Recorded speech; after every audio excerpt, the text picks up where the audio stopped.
M1 একটা মাস, M2 একটা মাস, দুটোকে একটা স্প্রিং দিয়ে কানেক্টেড। স্প্রিংটা কিন্তু ন্যাচারাল লেংথে নেই, স্প্রিংটা stretched by an amount of x0। বলছে এই অবস্থায় এই জিনিসটা একটা হরাইজন্টাল ফ্রিকশনলেস সারফেসের উপর রাখা আছে, আর নিয়ে এটাকে ছেড়ে দেওয়া হলো। এই অবস্থায় ছেড়ে দেওয়া হলো। ইনিশিয়ালি জিনিসটা কিন্তু রেস্টে আছে, মানে M1 এর কোনো ভেলোসিটি নেই, M2 এরও কোনো ভেলোসিটি নেই, ছেড়ে দেওয়া হলো। অবভিয়াসলি তুমি বুঝতে পারছো স্প্রিংটা এবারে নিজের লেংথে ফিরে আসার চেষ্টা করবে, মানে এরকম ভাবে একটা কিছু মুভমেন্ট হবে। এরকম ভাবে মুভ করতে করতে করতে করতে হয়তো একটা সময় স্প্রিংটা নিজের ন্যাচারাল লেংথে ফিরে আসবে। যখন ন্যাচারাল লেংথে ফিরে যাবে তখন কিন্তু M1 এর একটা স্পিড এসে গেছে, M2 এর একটা স্পিড এসে গেছে। তোমায় বার করতে বলেছে এই সিস্টেমটার এই অবজেক্ট গুলো M1 আর M2 আবার যখন রেস্টে আসবে তখন দুটো মাস কতটা মুভ করেছে সেটা বার করতে হবে। M1 M2 স্প্রিং দিয়ে কানেক্টেড, স্প্রিংটা stretched by an amount of x0, ছেড়ে দেওয়া হচ্ছে। ইনিশিয়ালি সিস্টেমটা রেস্টে আছে, অবজেক্ট গুলো রেস্টে আছে। তোমায় বার করতে বলেছে কতটা ডিস্টেন্স মুভ করার পর M1 আর M2 আবার রেস্টে আসবে। আমি যদি M1 M2 আর স্প্রিং তিনটেকে যদি একটা সিঙ্গেল সিস্টেম হিসেবে ধরি, আমি কি মোমেন্টাম কনজার্ভ করতে পারি? মোমেন্টাম কনজার্ভ করতে গেলে কি করতে হয়, দেখতে হয় এক্সটার্নাল কোনো ফোর্স আছে কিনা। এখানে কি এক্সটার্নাল ফোর্স আছে? কেউ তো এক্সটার্নাল ফোর্স দিচ্ছে না, ফ্রিকশন তো নেই। স্প্রিং এর যে ফোর্স সেটা ইন্টারনাল। কেন? কারণ আমি দুজন তিনজনকে একটা সিঙ্গেল সিস্টেম হিসেবে ধরছি, স্প্রিংটা পার্ট অফ দ্য সিস্টেম। তাহলে মোমেন্টাম কনজার্ভ করা যাবে। কিন্তু এই পার্টিকুলার অঙ্কতে মোমেন্টাম কনজার্ভ করে আমার কিছু লাভ নেই। হয়তো অন্য কোনো অঙ্কে করা যাবে, এই অঙ্কে করা যাবে না। এই কথাটা কেন বলছি? কারণ সিস্টেমটা ইনিশিয়ালি রেস্ট, অবজেক্টগুলো ইনিশিয়ালি রেস্টে, ফাইনালিও রেস্টে। আমি রেস্ট রেস্ট করে ইনিশিয়ালি জিরো মোমেন্টাম পাবো, ফাইনালি জিরো মোমেন্টাম পাবো, সেখান থেকে আমার এক্সট্রা কিছু লাভ নেই। রূপম বল। যখন স্প্রিংটা স্ট্রেচড আছে হুম। তখন তো নিশ্চয়ই কোনো ফোর্স দেওয়া হয়েছিল বলেই স্ট্রেচড আছে। কারেক্ট। সে কিন্তু কিন্তু একদম ভালো প্রশ্ন, কিছু ফোর্স দেয়া হয়েছিল বলেই স্ট্রেচ হয়েছে। কিন্তু মোমেন্টাম কনজার্ভ এই জিনিসগুলো আমরা যখন করি, আমরা সবসময়তে একটা পার্টিকুলার স্টেট থেকে একটা পার্টিকুলার স্টেট অবধি দেখি। হয়তো ফোর্স দেওয়া হয়েছে, তার জন্য ওর মধ্যে এনার্জি এসে গেছে, কিন্তু ফোর্স দেওয়া হয়ে যাওয়ার পর তারপর তো আর কোনো ফোর্স দিইনি। সেই জন্য মোমেন্টাম কনজার্ভ করা। নাম্বার টু, এনার্জি কি কনজার্ভ করা যাবে? প্রথম, এনার্জি লস হচ্ছে কি? ফ্রিকশনলেস স্টেবল, এনার্জি লস হচ্ছে না, সেটাও করা যাবে। কিন্তু এখান থেকেও আমি এই অঙ্কটায় কিছু লাভ হবে না। কেন? আবার initial velocity zero, final velocity zero, initial kinetic energy zero, final kinetic energy zero. হ্যাঁ, হয়তো স্প্রিং এর এনার্জি দিয়ে আমি কিছু একটা ভাবতে পারি। তাই একদম যে এনার্জি দিয়ে কিছু করা যাবে না সেইটা নয়, হয়তো যেতেও পারে, একটু বুদ্ধি করে করতে হবে। ওকে। নাম্বার তিন, সেন্টার অফ মাস দিয়ে। এক্ষেত্রে সেন্টার অফ মাস ইনিশিয়ালি রেস্টে, এক্সটার্নাল কোনো ফোর্স নেই। তাহলে সেন্টার অফ মাস এর পজিশন কি চেঞ্জ হবে? সেন্টার অফ মাস এর পজিশন এক্ষেত্রেও চেঞ্জ হবে না, কারণ এক্সটার্নাল ফোর্স নেই, ভেলোসিটি নেই তো সেন্টার অফ মাসের। ইনিশিয়ালি কি সেন্টার অফ মাসে কোনো ভেলোসিটি আছে? নেই। ওকে। এবার জিনিসটা ভাবা যাক কি হচ্ছে। এবার একটুখানি আরো ডিটেলে ভাবা যাক। এগুলো সব পার্টিকেল, হ্যাঁ, এগুলোকে লার্জ সাইজ ভাববে না, লার্জ সাইজ ভাবলে কিন্তু গোলমাল হয়ে যাবে। আমি এই ডট ডট ডট গুলো আঁকলাম।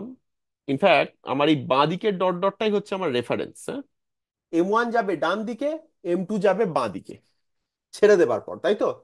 যে বাইরে দাঁড়িয়ে আছে তার রেসপেক্টে M1 যাবে ডান দিকে।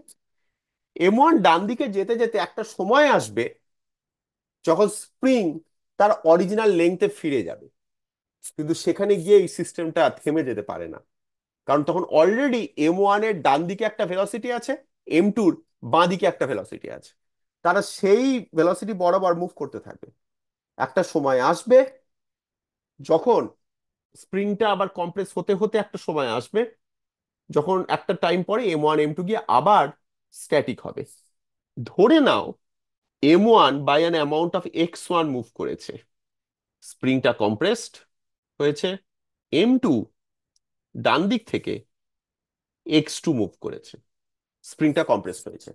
তোমাকে এক্স ওয়ান আর এক্স টু বার করতে হবে, কিন্তু কতটা করে ডিস্টেন্স যাওয়ার পর ওরা কম্প্রেসড হয়েছে। ইনিশিয়াল পজিশনের সেন্টার অফ মাস আর ফাইনাল পজিশনের সেন্টার অফ মাস সেম জায়গায় হবে, সেন্টার অফ মাসের পজিশন তো চেঞ্জ হবে না। আমি কি লিখতে পারি সেন্টার অফ মাসের position is equal to m2 divided by এদের মধ্যে ডিস্টেন্স। ধরো স্প্রিংটার ন্যাচারাল লেন্থ এল, তাহলে এদের মধ্যে ডিস্টেন্স কত? l+x0। বুঝতে পারছো কি বলছি? m1 আর m2 মধ্যে ডিস্টেন্স l+x0। তাহলে এক্স সেন্টার অফ মাস কত? m2 into l+x0 divided by m1+m2। এবারে সেকেন্ড পজিশনে আসা যাক। এখান থেকে আমি এক্স সেন্টার অফ মাস কি লিখতে পারি দেখো, বুঝতে পারছো কিনা, একদম জিওমেট্রি, হ্যাঁ, পাতি geometry. m1 into x1 plus m2 into l+x0 minus x2 divided by m1+m2। এই দুটো নিশ্চয়ই ইকুয়াল। তাহলে m2 into l+x0 divided by m1+m2 is equal to m1 x1 plus m2 into l+x0 minus m2 একটু ভেঙে নিয়ে লিখলাম, divided by m1+m2 divided by m1+m2 divided by m1+m2 বাদ যাবে, m1+m2 বাদ যাবে, মানে m2x2 is equal two m1x1। খুব সিম্পল জিনিস পেলাম, একটা ইকুয়েশন পেয়ে গেলাম। প্রবলেম হচ্ছে একটা ইকুয়েশনে আমার কাজ হবে না, আমাকে সেকেন্ড ইকুয়েশন বার করতে হবে। সেকেন্ড ইকুয়েশন কি করে বার করতে পারি? এটা কি তোমরা কনভিন্স হতে পারো যে ইনিশিয়ালি স্প্রিংটার যত এক্সটেনশন ছিল, ফাইনালি স্প্রিংটার কম্প্রেশনও ততই? কেন? যেহেতু এনার্জি কনজার্ভ থাকবে, ফাইনালি m1 m2-র কোনো এনার্জি নেই, ইনিশিয়ালি m1 m2-র কোনো এনার্জি নেই, ইনিশিয়াল এনার্জিটা টোটালি ফাইনালি স্প্রিং এর এনার্জিতেই কনভার্ট হয়েছে। ইনিশিয়ালি এক্সটেনশন ফর্মে ছিল, ফাইনালি কম্প্রেশন ফর্মে এসছে। তার মানে স্প্রিংটার এক্সটেনশন যত ছিল, কম্প্রেশনও তাই। এবার দেখো এটা জিওমেট্রি ইউজ করব। বলতে পারবে এই লেন্থটা কতটা? এই লেন্থটা must be L L plus minus, x0 minus x1 minus x2। ভেবে দেখো, হ্যাঁ ঠিক আছে। এটা হচ্ছে স্প্রিং এর লেন্থ। তাহলে কম্প্রেশন কত? কম্প্রেশন হচ্ছে L0 মাইনাস এই লেন্থটা, পুরো লেন্থটা ছিল l+x0, সেখান থেকে এটা x1 মুভ করে এসছে, এটা x2 মুভ করে এসছে। তাহলে স্প্রিংটার কত এখন, মানে এই এই স্প্রিংটার লেন্থটা কত? l+x0 minus x1 minus x2। স্প্রিংটার ন্যাচারাল লেন্থ L0, তাহলে কম্প্রেশন কত? কম্প্রেশন হচ্ছে L, মাইনাস ওই পুরোটা। হ্যাঁ, l+x0 minus x1 minus x2। কি পাবো? এল কেটে যাবে, -x0 plus x1 plus x2, মানে x1 plus x2 minus x0। এটা হচ্ছে কম্প্রেশন। এবার কি, শুরুতেই দেখলে compression is equal two initial expansion.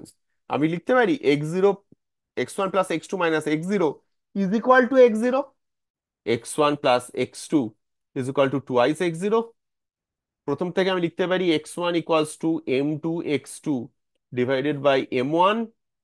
যদি পুট করে দিই, m2x2 by m1 plus x2 is equal to twice x0, মানে x2 is equal to twice m1 x0 divided by m1 plus m2। তাহলে x1 হবে twice m2 x0 divided by m1 plus m2। অঙ্ক ডান।